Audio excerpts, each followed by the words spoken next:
Muitas pessoas vão entrar nesse vídeo e vão me dizer que constelação familiar não tem nada a ver com religião.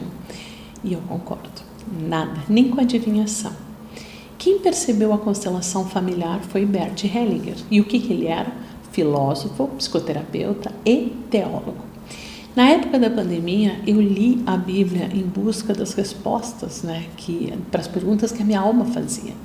E eu fiquei muito impressionada. Então, em primeiro lugar, a Bíblia é um livro de salvação. E tem muito conteúdo aqui que as pessoas utilizam, sim. E um dos fenômenos que eu vi muitas coisas é sobre a constelação familiar, que eu acredito que Bert Hellinger deva ter se inspirado. Então, o que é a constelação familiar? A constelação familiar é um processo terapêutico que permite perceber o campo morfogenético de uma pessoa e ver o quanto ela é influenciada pelos seus antepassados. Isso quer dizer que nós não herdamos só a cor do cabelo, a cor dos olhos, a cor da pele. Não, nós herdamos comportamento, crenças positivas ou negativas, nós herdamos a forma de se relacionar, a forma de se comunicar, sentimentos, emoções, de uma forma inconsciente. Então, nós somos fiéis ao nosso inconsciente coletivo.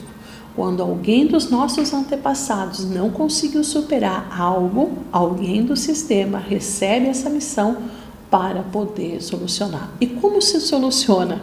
Tomando consciência e agindo com amor e curando isso. Então, no momento que eu vejo que eu estou sendo fiel ao meu sistema, eu tomo consciência disso e começo a agir de forma diferente. Então, aquilo que entra como trauma, ele tem que ser transformado através da superação por amor.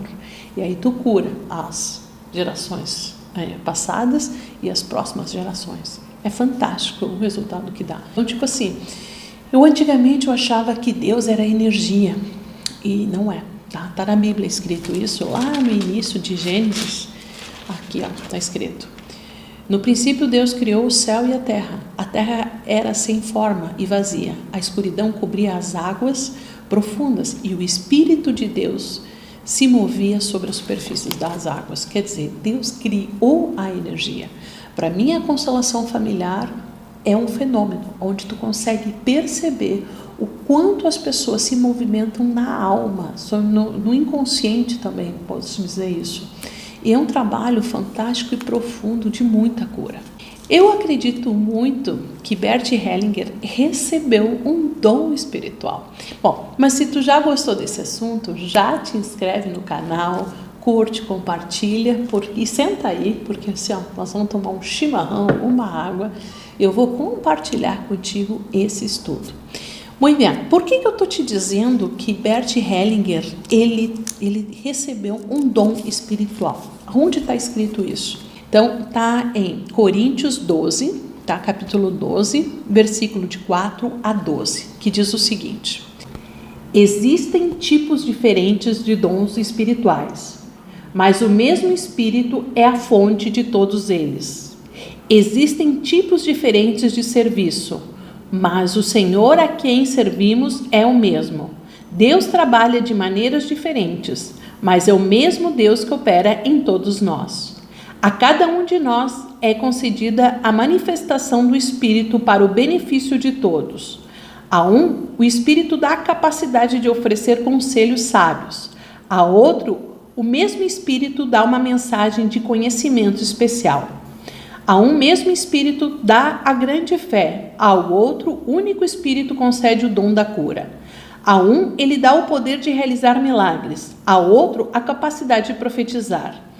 Ao outro, ele dá a capacidade de discernir se uma mensagem é do Espírito de Deus ou de outro Espírito. A outro ainda dá a capacidade de falar em diferentes línguas, enquanto a um dá a capacidade de interpretar o que está sendo dito. Tudo isso é distribuído pelo mesmo e único Espírito que concede o que deseja a cada um de nós. Então, realmente por isso que eu penso que ele recebeu um dom. E esse dom gera muita cura. Então, o que ele fez também? Ele percebeu no sistema que para o sistema acontecer, para ele ficar equilibrado, tem 3 ordens do amor. Quais são as 3 ordens do amor? Primeiro, a hierarquia, o pertencimento e o equilíbrio. Então, quando uma dessas 3 leis é quebrada no sistema, gera conflito, gera escassez, gera algum tipo de problema. Então, até no momento que isso se equilibra, as coisas começam a acontecer. Então, agora, nós vamos em busca da hierarquia. E o que eu encontrei na Bíblia sobre hierarquia na Bíblia? Vamos lá, então. Efésios, capítulo 6, versículo 2 a 4. Estou bem pertinho. Então, vamos lá agora. Aqui, cheguei. Sobre a hierarquia. Aqui. Diz o seguinte: honre seu pai e sua mãe. Esse é o primeiro mandamento com promessa. Se honrar pai e mãe, tudo lhe irá bem e terá vida longa na terra. Pais, não tratem seus filhos de maneira a irritá-los. Antes, eduquem-os com a disciplina e a instrução que vem do Senhor. E para mim isso aqui é algo extremamente importante. Honrar pai e mãe. Honrar quem te deu a vida. Honrar a semente da vida. Eu vejo muitas pessoas que querem mandar na vida dos pais. E aí o que acontece? Sai da posição de filho e quer ser pai dos seus próprios pais. E esse sistema bagunça, porque não é o lugar de um filho.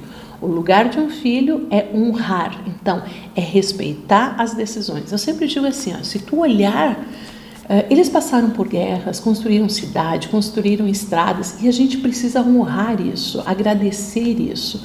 No momento que tu agradece, tu vai seguir a tua vida e pronto. Agora tem muitas pessoas que ainda ficam emaranhados porque criticam e julgam seus pais.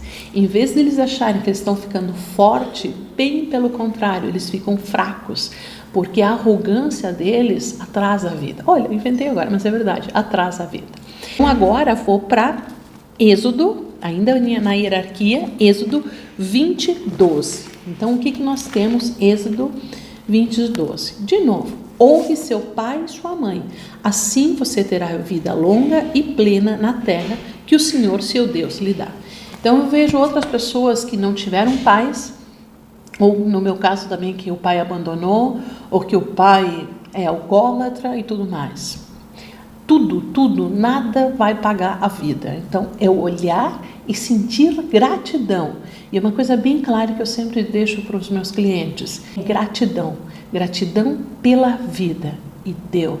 No momento que tu faz isso, tu está equilibrando e tu está no teu lugar de filho. Tu não sai desse lugar, que esse lugar é único. No momento que tu critica, tu julga ou tu condena, tu exclui essas pessoas do teu sistema. E quando há uma exclusão, essa energia ali fica e alguém vai ocupar. Então, se tu é pai ou é mãe, o filho teu pode ocupar esse lugar. Então ele capta essa energia, digamos assim, esse inconsciente, e a pessoa começa a agir igual, ou que nem teu pai ou que nem a tua mãe. Mas Lorena, por quê? Porque é um chamado da alma para tu poder honrar essa pessoa e colocar ela de volta no sistema, aonde que ela é, ali na hierarquia, como teu pai, como tua mãe, ou como teu avô, como tua avó e assim por diante, tá? Mas Lorena, em quem eu vou ter hierarquia? Sobre teus filhos, tá? Sobre teus filhos tu vai ter hierarquia. Então, agora eu vou falar sobre pertencimento, gente. Pertencimento é extremamente importante. Por quê? De novo aquilo, quando eu excluo uma pessoa, quando eu julgo, quando eu condeno, eu estou excluindo ela no sistema. E muitas vezes, não, todas as vezes tem problema. Então agora vou para Gênesis 2, tá? Gênesis capítulo 2, versículo 24. Então vamos lá, 2, capítulo aqui, já achei aqui. O que diz sobre isso?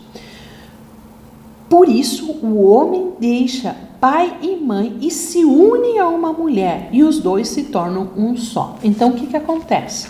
No momento que tu escolhe alguém para a tua vida, tu honra teus pais e tu vai para a vida. Tu pertence a uma outra família, né? Uma outra família que faz parte do mesmo sistema. Então o que eu vejo muito? Tem filhos que casam com uma mulher, só que ainda estão muito ligados à família de origem e não se sentem, digamos assim, não se sentem livres, não se corta esse vínculo de dizer assim, não, agora eu sou o homem, agora eu vou fazer a minha família, né? Ou não sou a mulher, ainda estão vinculados à família de origem. E ali também ficam emaranhados. Então, outra coisa que eu vou ler aqui, é Gênesis, capítulo 12, versículo 1 a 15.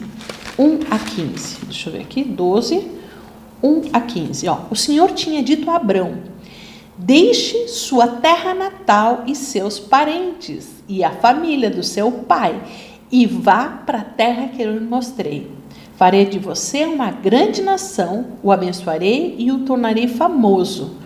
E você será uma bênção para os outros. Abençoarei os que te abençoarem e amaldiçoarei os que te amaldiçoarem.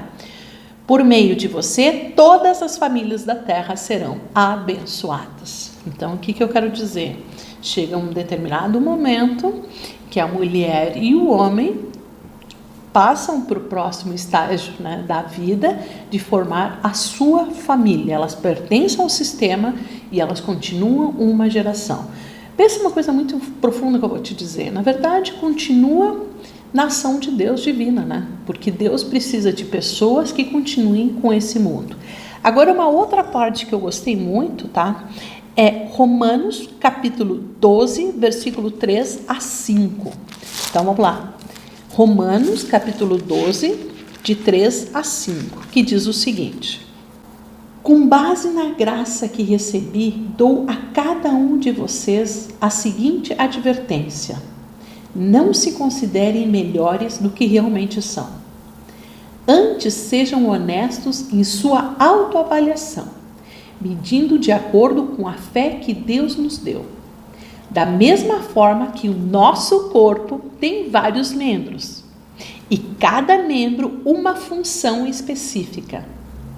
Assim também é como o corpo de Cristo. Somos membros diferentes do mesmo corpo e todos pertencemos uns aos outros. Deus, em sua graça, nos concedeu os diferentes dons. Portanto, se você tem a capacidade de profetizar, faça-o, de acordo com a proporção de fé que recebeu. Se tiver o dom de servir, sirva com dedicação. Se for mestre, ensine bem. Se seu dom constitui encorajar pessoas, encoraje-as. Se tiver o dom de contribuir, dê com generosidade. Se for de exercer liderança, lidere de forma responsável. E se for para mostrar misericórdia, pratique com alegria. O que eu quero dizer? Cada um, né, com uma parte do corpo. A mão, o pé, tudo faz parte do mesmo sistema. Um está ligado no outro. E cada um tem a sua função. Então, o que Deus aqui fala? Para a gente ter a sua função e fazer bem feito. Que essa é a questão do pertencimento. Agora vou para outra aqui, tá? Que é Mateus, capítulo 18, versículo 12 a 14. Ainda bem que eu anotei as folhas, né, gente? Senão eu ia ficar perdida aqui. Então, Mateus 18, capítulo 12 a 14. Achei? Achei. Que diz o seguinte: se um homem tiver 100 ovelhas e uma delas se perder, o que vocês acham que ele fará? Não deixará as 99 nos montes e sairá à procura da perdida? E se a encontrar, eu lhes digo a verdade, ele se alegrará por causa dela, mais que as 99 que não se perderam. Da mesma forma, não é da vontade do meu Pai no céu que nenhum desses pequenininhos se percam. Então, o que eu quero dizer? Mas se tu tem 100 ovelhas, né? E uma fica perdida, faz parte. O pertencimento. Então, se tu tem 5 filhos e tu tem um filho que não é reconhecido ou que ele é excluído, vai fazer parte essa pessoa. E quando ela retorna, há uma paz no sistema que muitas vezes tu pensa, nossa, o que aconteceu? É porque a pessoa que estava faltando tomou o seu lugar e a sua função. Agora eu vou ler Coríntios 12, 12, tá? Então, capítulo 12, versículo 12, que diz assim: um só corpo com muitas partes. O corpo humano tem muitas partes, mas elas formam um só corpo. O mesmo acontece com relação a Cristo.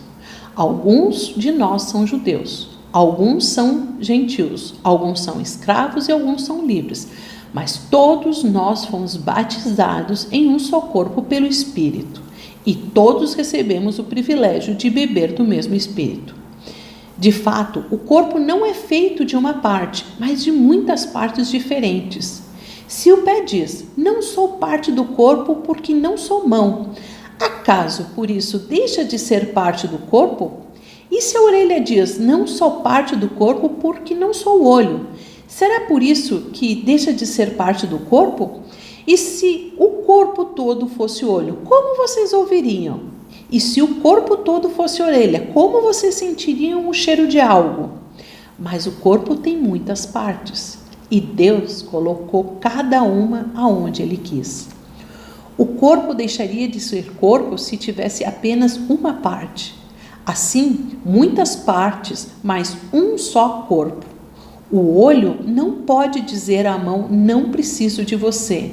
E a cabeça não pode dizer aos pés, não preciso de vocês. Ao contrário, algumas partes do corpo que parecem mais fracas são as mais necessárias. E as partes que consideramos menos honrosas são as que tratamos com mais atenção. Assim, protegemos cuidadosamente as partes que não devem ser vistas, enquanto as honrosas não precisam dessa atenção especial. Deus estruturou o corpo de maneira a conceder mais honra e cuidado às partes que recebem menos atenção. Isso faz que haja harmonia entre os membros, de modo que todos cuidem de um dos outros. Se uma parte sofre, todas as partes sofrem com ela. E se uma parte é honrada, todas as outras se alegram. Juntos, todos são o corpo de Cristo, e cada um de nós é uma parte dele. Deus estabeleceu para a igreja, olha só, cada um na sua função. Em primeiro lugar, apóstolos. Em segundo, profetas. Em terceiro, mestres. Depois, os que fazem milagres, os que têm os dons da cura, os que ajudam os outros, os que têm o dom da liderança, os que falam em línguas diferentes. Então, o que eu quero mostrar aqui? Cada um pertence a um sistema e tem a sua função. Então, eu acabei de ler Coríntios, capítulo 12, versículo 12. E agora, o que é uma coisa bem importante para falar para vocês? A gente não exclui ninguém do sistema, seja familiar ou empresarial. Quando tem alguém excluído, ou alguém fala mal, ou alguém diz, eu não sou mais teu filho, ou tu não me chama mais de pai, gente, isso bagunça um sistema e gera um vazio e gera uma aflição, não para uma pessoa, mas para todo o sistema. Porque, de novo, todo mundo pertence e todo mundo tem a sua função. Então, de alguma forma, o próprio sistema, através, às vezes, tem uma pessoa lá que está, tipo assim, essa pessoa, ela não está com um comportamento legal, tem algum desafio. Na verdade, ela está dizendo, está faltando alguém aqui, vamos acolher essa pessoa e vamos colocar ela. E aí, ela acalma a sua alma e começa a agir de uma forma diferente. Agora, eu quero ir para equilíbrio, tá? Aonde eu encontrei o equilíbrio? Lorena, o que é o equilíbrio? É o dar e o receber. Então, tem muitas pessoas que dão muito e fazem com que o outro fique na dívida, e tem outras pessoas que dão muito pouco, que recebem muito e dão muito pouco. Então, não há um equilíbrio do amor. Então, vamos lá. Agora eu vou ler Lucas, capítulo 6, versículo 37 a 42. Ih, tô longe aqui. Vamos lá aqui. Gente, curtam o vídeo, compartilhem, coloca aqui, se tu já tinha... Às vezes as pessoas têm, eu não vou fazer constelação familiar porque vai contra as ordens de Deus. E não é isso. É isso que eu tô te mostrando aqui, tá? Agora, eu quero ir para equilíbrio, tá? Aonde eu encontrei o equilíbrio? Lorena, o que é o equilíbrio? É o dar e o receber. Então, tem muitas pessoas que dão muito e fazem com que o outro fique na dívida, e tem outras pessoas que dão muito pouco, que recebem muito e dão muito pouco. Então não há um equilíbrio do amor. Então vamos lá, agora eu vou ler Lucas capítulo 6, versículo 37 a 42. Ih, estou longe aqui, vamos lá aqui. Gente, curtam o vídeo, compartilhem, coloca aqui, se tu já tinha... Às vezes as pessoas têm, eu não vou fazer constelação familiar porque vai contra as ordens de Deus. E não é isso. É isso que eu estou te mostrando aqui, tá? A letra tá pequena aqui da minha Bíblia, porque ela tá toda arriscada. Sério, gente. Aí eu risco onde está o número. Vamos lá. Não julguem os outros. Não julguem e não serão julgados. Não condenem e não serão condenados. Perdoem e serão perdoados. Deem e receberão. Sua dádiva lhes retornará em boa medida, compactada, sacudida para caber mais, transbordante e derramada sobre nós. O padrão da medida que adotarem será usado para medi-lo. Tá? Então diz assim, Jesus deu ainda a seguinte ilustração. É possível um cego guiar outro cego? Não cairão os dois no buraco? Os discípulos não são maiores que seu mestre, mas o aluno, bem instruído, será como o mestre. Por que você se preocupa com o cisco do olho do seu amigo, enquanto há um tronco no seu próprio olho? Como pode dizer, amigo, deixe-me ajudá-lo a tirar o cisco do seu olho, se não consegue ver o tronco no seu olho? Hipócritas. Primeiro, livre-se do tronco do seu olho, então verá suficiente para tirar o cisco do olho do seu amigo. Então, o que eu quero dizer com isso? Que muitas vezes tem pessoas que não conseguem cuidar da sua vida e querem cuidar da vida dos outros. E isso está em desequilíbrio. Então, eu primeiro preciso, me amar, como diz a mensagem, eu acho que vai estar aqui também, amar os outros como a si mesmo. Então, tem muitas pessoas que não se amam e dão demasiadamente para os outros, mas deixam a si mesmo. E aí começa o desequilíbrio do amor. Então, sempre fica com aquela dívida, com aquela sensação, eu tenho que fazer por obrigação e não por amor. Agora eu vou ler Mateus, deixa eu ver aqui a página, Mateus, capítulo 12, versículo 37 a 39. Vamos lá agora, aqui, bem pertinho, achei. Agora eu vou ler Mateus, capítulo 22, versículo 37 a 39, que está escrito o seguinte, 37, aqui. Ame o Senhor, seu Deus, de todo o coração, e de toda a alma, e de toda a sua mente. Esse é o primeiro maior mandamento. O segundo é igual, importante. Ame o seu próximo como a si mesmo. O equilíbrio. Agora eu vou ler Lucas, capítulo 6, versículo 37 a 39, que diz o seguinte. Jesus respondeu, ame o Senhor de todo o seu coração, de toda a sua alma e de toda a sua mente. Esse é o primeiro e maior mandamento. O segundo é igual importante. Ame o seu próximo como a si mesmo. Toda a lei e todas as exigências dos profetas se baseiam nesses dois mandamentos. Então, amar o próximo como a si mesmo, para mim isso é equilíbrio. Então, tem muitas pessoas que não se amam e dão muito carinho, muita atenção, cuidam demasiadamente e esquecem a sua vida. E aí começam os grandes desafios da vida, seja no casamento, seja uma relação de pai e filho, seja uma relação de amizade também. Então eu sempre digo, dá só um pouquinho, dá um pouquinho a mais para que a pessoa possa te retribuir. E isso aí começa o relacionamento a serem duradouros, não se criam dívidas emocionais e nem dívidas de nada, simplesmente tu dá e a pessoa pode retornar isso.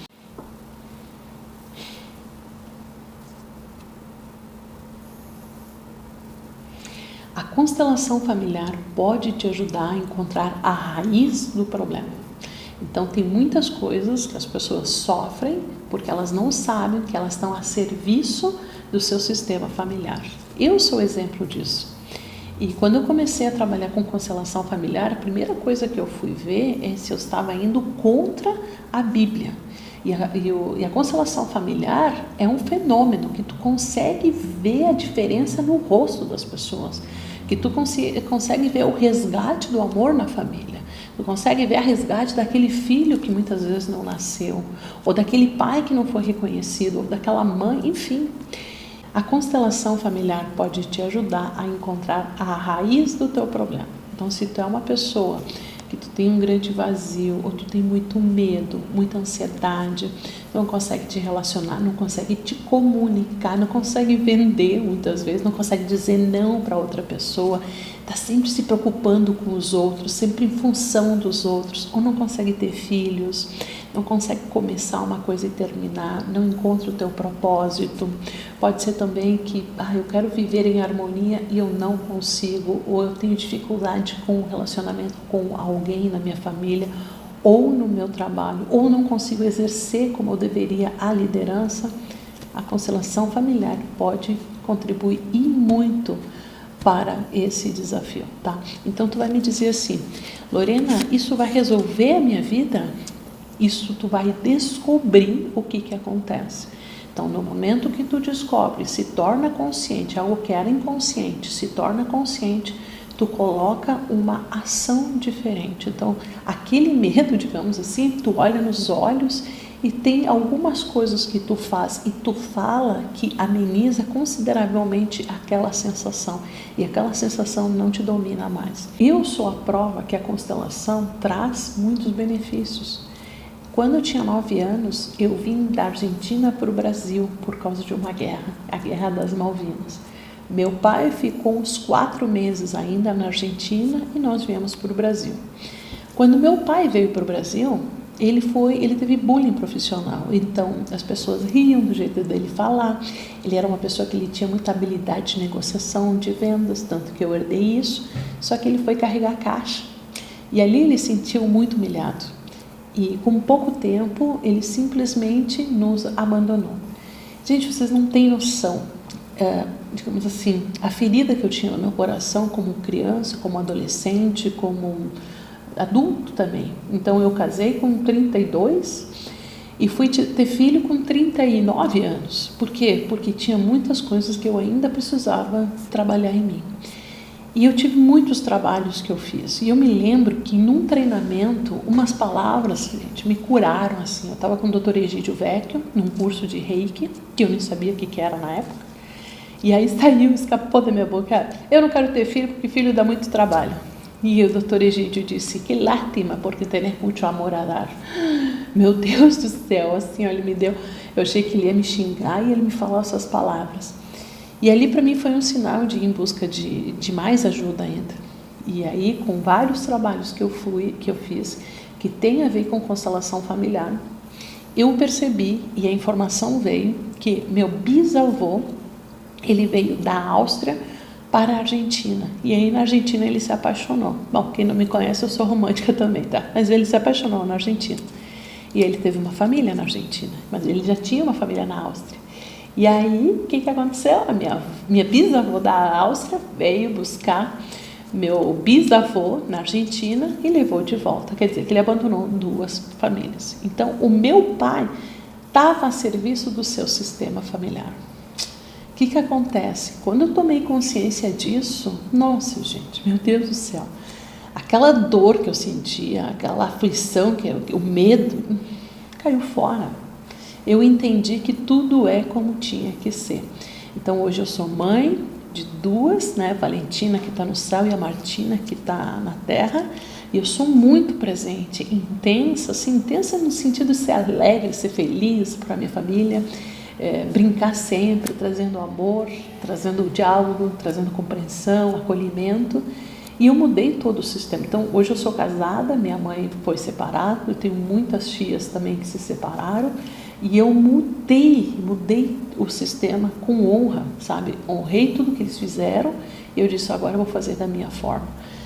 O que eu quero te dizer? Qual é a minha sensação? A minha sensação é que eu curei as próximas gerações de abandono, de depressão e de tristeza. E isso não tem preço, gente. Eu rio sozinha, vocês estão entendendo? Eu rio sozinha. porque essa é a maior riqueza, é tu vir para essa vida e poder melhorar a tua geração, dando mais confiança, dando mais amor, dando mais autoconfiança e dando uma perspectiva melhor, fazendo com que as pessoas possam evoluir através de ti. Se tu gostou desse vídeo, curte, compartilha, comenta, tá? E te inscreve no canal. E se tu quiser ajuda, vai ser um privilégio poder fazer a grande diferença na tua vida. Beijo na alma.